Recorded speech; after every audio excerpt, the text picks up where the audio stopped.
All right. So video number 2 for section P1. I wanted to run a few more of the order of operations style problems. We'll do a couple different variations. Of course, you could sort of do these all day, just sort of picking numbers and operations out of a hat. You could make them as long as you want. The purpose is not necessarily to do one that's whatever, 50 steps long. It's just about trying to see a little variation here. So what's new in this one relative to the one that we did before is you have some brackets and some parentheses. This is sort of like a nested grouping thing we have going on, and you'll see this sometimes. Some folks just will use parentheses on parentheses on parentheses, right? So if you have a parentheses here and then another one here, but then that entire thing is sort of being grouped again. I think formally what you want to do is go back and forth between like parentheses and brackets.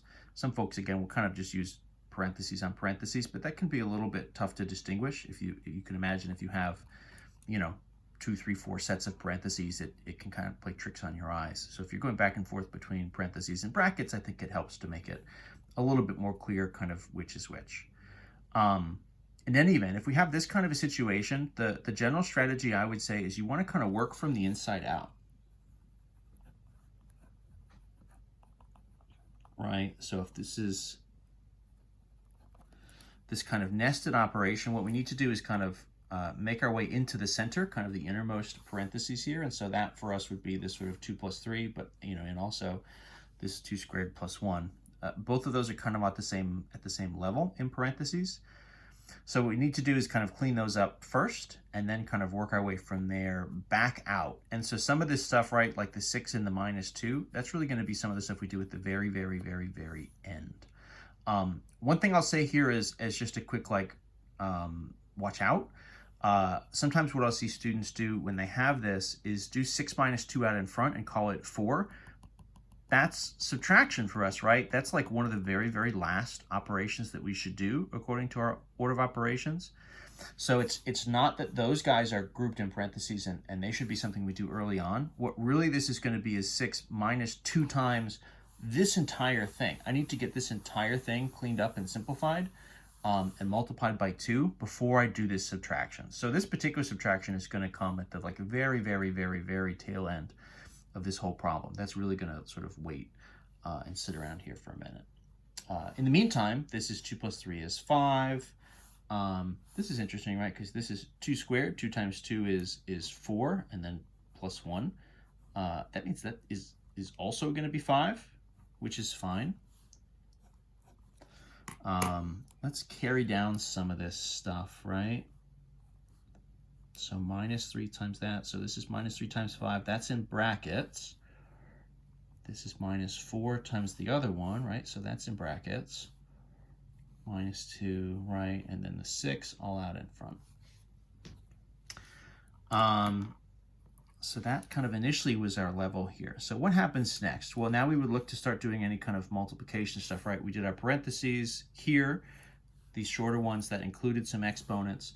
We need to clean everything up here in the brackets. So this is, right, so minus 4 times 5, that would be for us a negative 20, minus 3 times 5, right?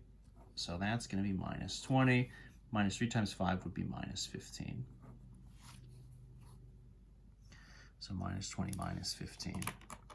So again, I'm just kind of working through this from the inside out.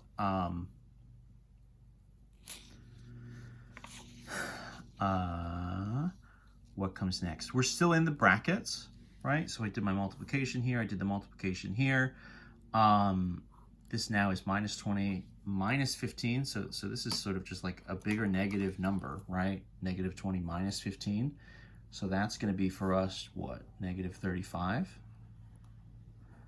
And again, it's in the brackets, but brackets are going to act the same as parentheses for us here. So it's not like that's really going to change the math of the operations in this case.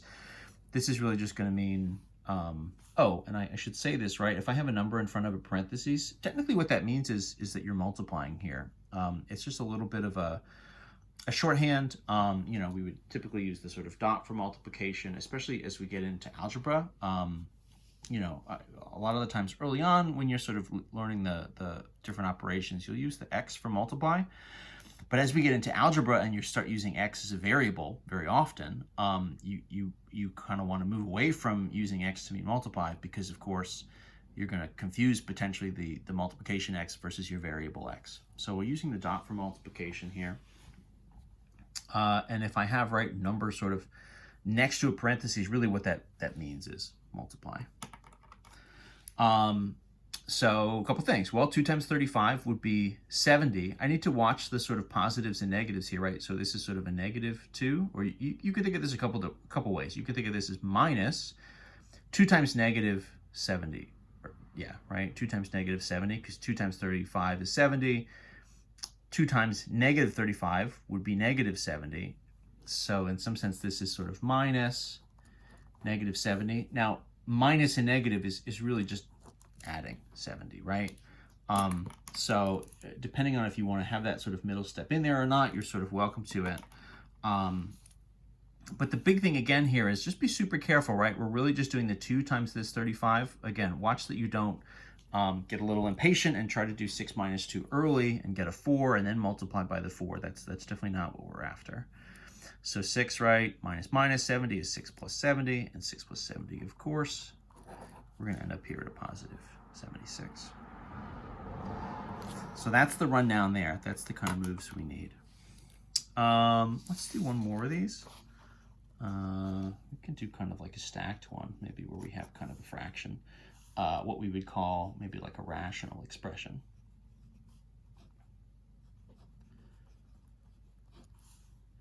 So let's do 7 squared minus 2 times the quantity, 4 plus 3 squared.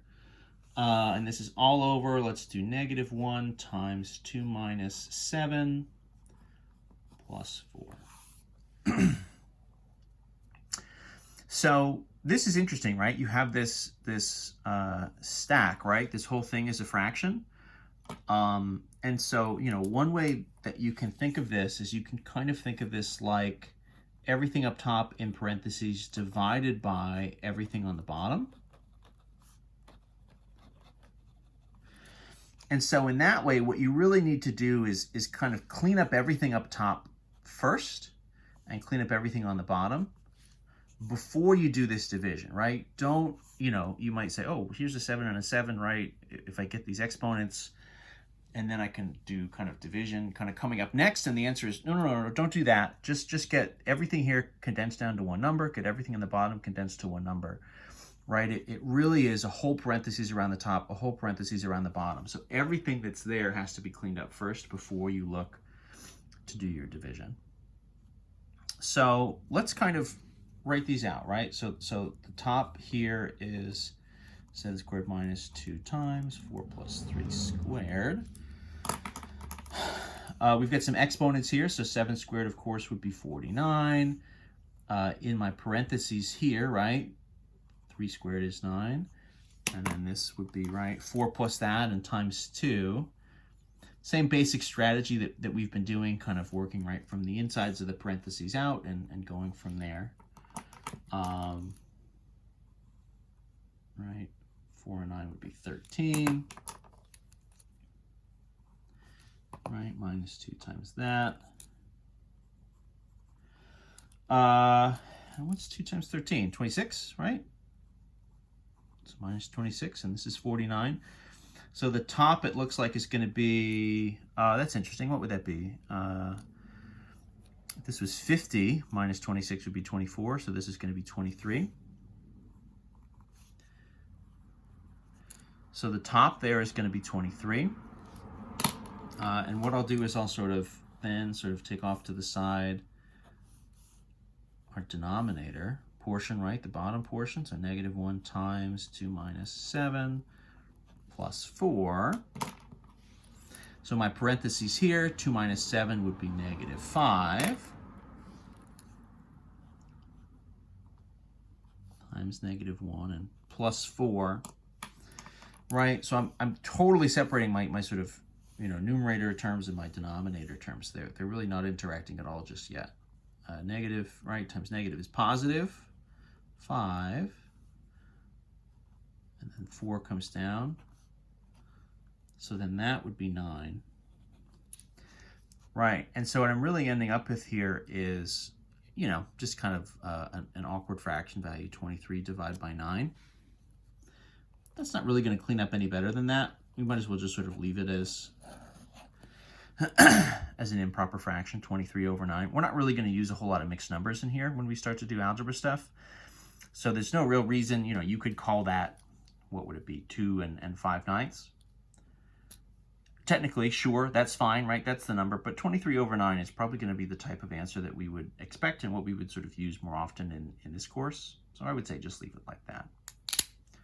And that's the basics of it. So that's, you know, just a quick rundown of some order of operations, PEMDAS style problems without any variables. So what comes next is we're going to look at some of the same concepts, but if we throw some variables into the mix in 2 different ways. So we'll do that in video number 3.